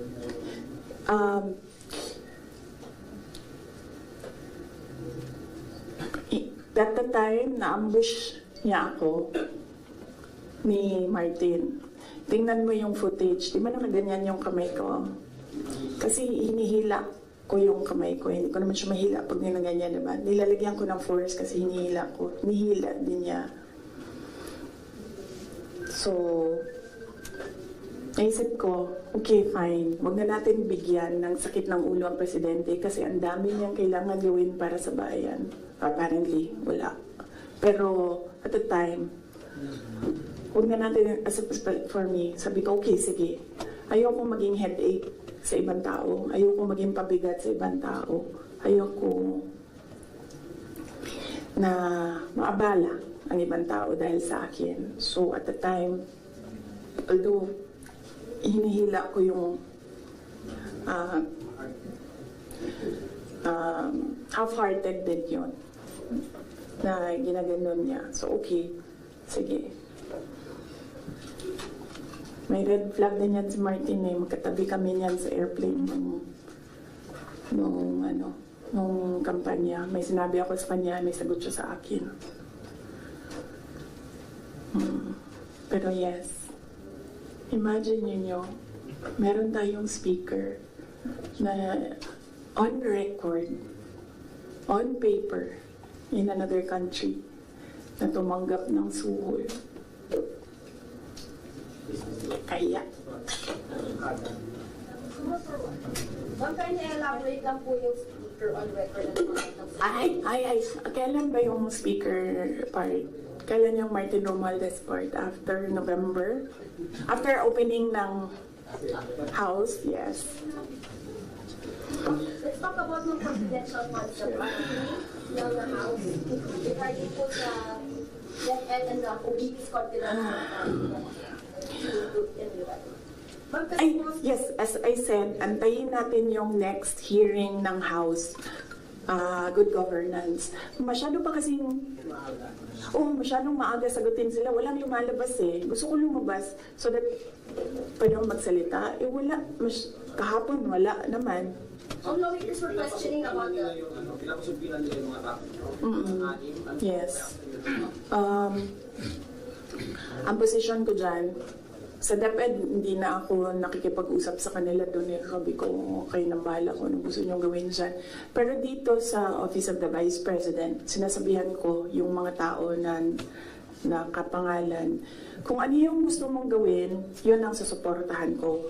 Kung ayaw mo umattend, susuportahan kita. Kung gusto mo umattend, susuportahan kita.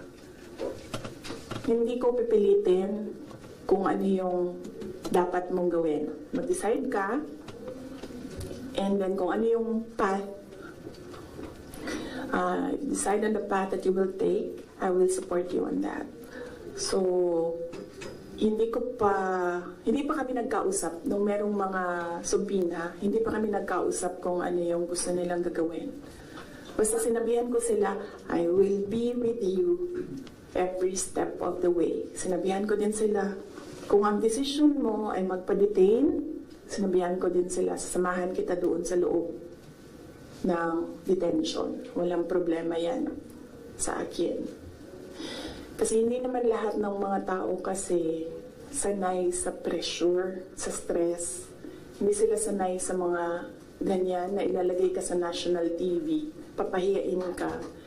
Hindi lahat ng tao nakakapag-isip ka agad kung anong gagawin, kung anong sasabihin. So some of them really are saying na magpa-detain na lang ako. And then sabi ko sa kanila na okay, walang problema yan. Samahan ko kayo sa detention. I'm sorry, on the issue of budget naman, since parang final na sa House part ng 733 million, what would that mean for the OVP satellite offices? Would that mean like total shutdown of all OVP satellite offices? Inaantay namin yung GAA. So, pag nandyan na yung General Appropriations Act, alam na namin kung ano, ilan. And then meron na kaming mga options ngayon. Unfortunately, hindi namin siya ma-finalize kasi yung mga options namin kasi hindi namin talaga nakikita kung ano yung nasa batas. Hindi pa kasi batas yung GAB. So, andayin namin, pag nakita na namin kung ano yung numbers, then pipiliin na namin anong options para sa Office of the Vice President. But rest assured,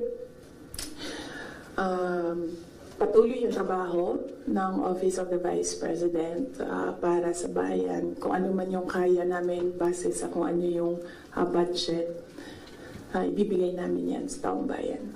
Well, can we explain lang po? Last question, What happened please. to the good government to hear you? Lawmakers were questioning po about the 16 million pesos po na inasta ng OVP Multiple Confidential Funds in 2022 po na nagasta in 11 days para daw po sa rental ng safe houses. One lawmaker even asked po na yung 5 million naman po na nagastos in 2023 sa third quarter po ng OVP Confidential Funds. Nagastos lang po sa loob lamang sa loob ng 79 days. So parang nakakapagtaka rin daw po sila na bakit yung 16 million pesos nagastos po sa loob lamang ng 11 days.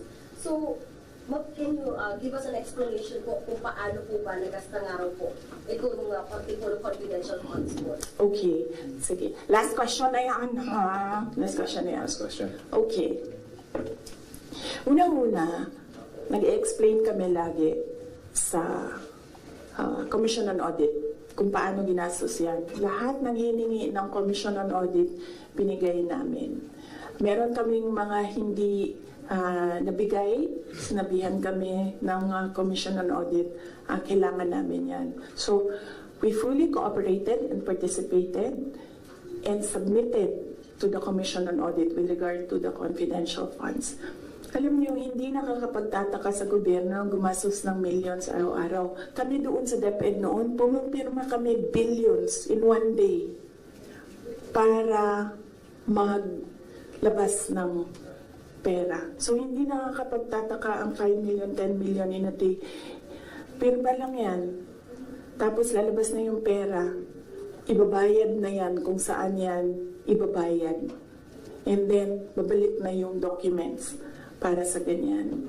Ganun talaga ang gobyerno. Gumagastos siya everyday para sa mga projects niya.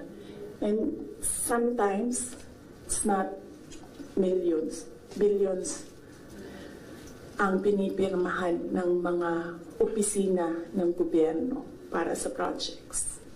Okay? Yes. Maraming salamat. Sabi ko po mas mahal pa po yung ginasta sa safe houses po ngayon. Parang luxury hotel sa mga mamahaling kondo po sa Metro Manila. Kasi ang ginagawa nila, nag-audit na sila. Kaya ako hindi sumasagot doon sa kanila kasi ang ginagawa nila, sila na yung nag-audit. Hindi naman yan tinanong ng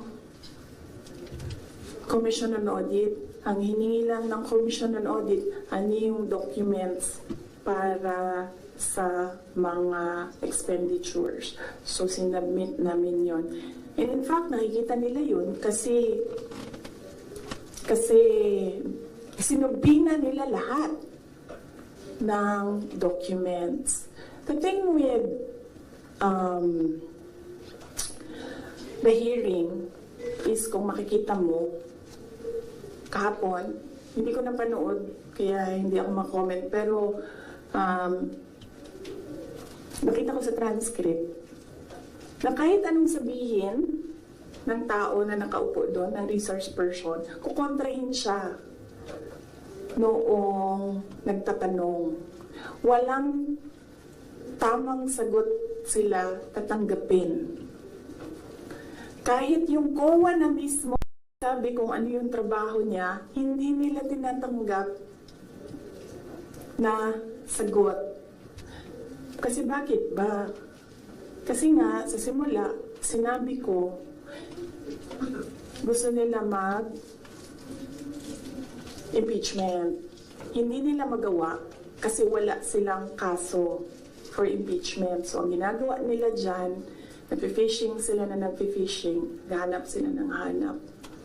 Alam nyo, before ako umupo, alam ko, impeachable officer ako. So, binasa ko yan. Ano ang impeachment? What are impeachable offenses? Ano ang pwedeng gawin mo na ma-impeach ka? Binasa ko yan lahat. Si BBM, sabihin ko sa inyo, may listahan ako ng 5 bagay na impeachable offense niya. Pero sa tingin niyo, papasa dyan sa House? Of course, hindi. Diba?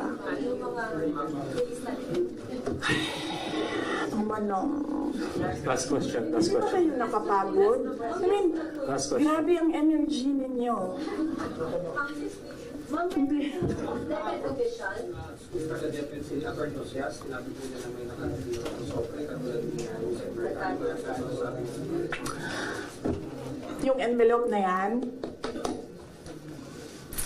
kaya ako sinasabi kanina, antayin natin yung next hearing. Kasi hindi pa siya enough eh.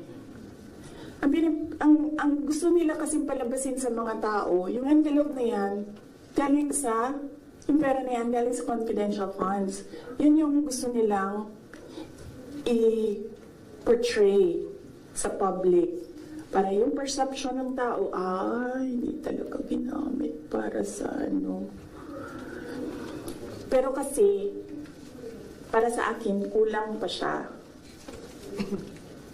So, inaantay ko yung next hearing. Bago ko pag-usapan yung envelope na yan kasi kasama yan doon sa triangle. Yes. No. Hindi yan sagot sa tanong mo. But no, I will not answer questions anymore. Yes. Marian. Thank you. Thank you. Thank you. Meron na pinasang certification of debit na galing sa mga soldiers na pinapalabas na yun sa yung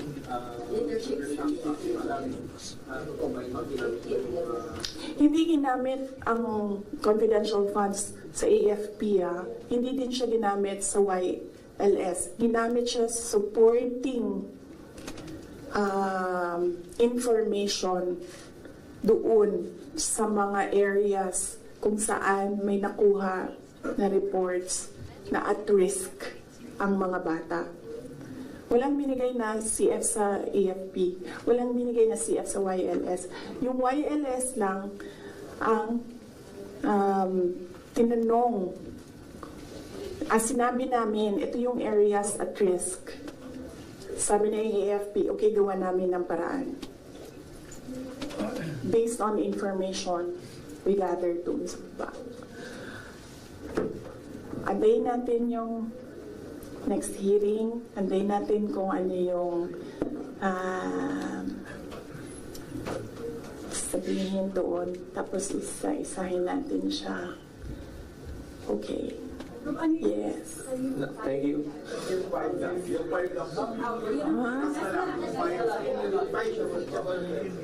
Sino yung nagsabi ng Constilo? Kanina, may narinig ako dito, nagsabi, no? Ikaw? Law student ka ba? O lawyer? Law student? Dumaan na kayo sa political law, sa impeachable offenses, impeachment? Siya, tanungin niyo. Tanungin niyo siya. Alam niya yan. Pinag-aaralan niya eh. Nakikita niya ngayon eh. Thank you. Salamat. Magandang hapon.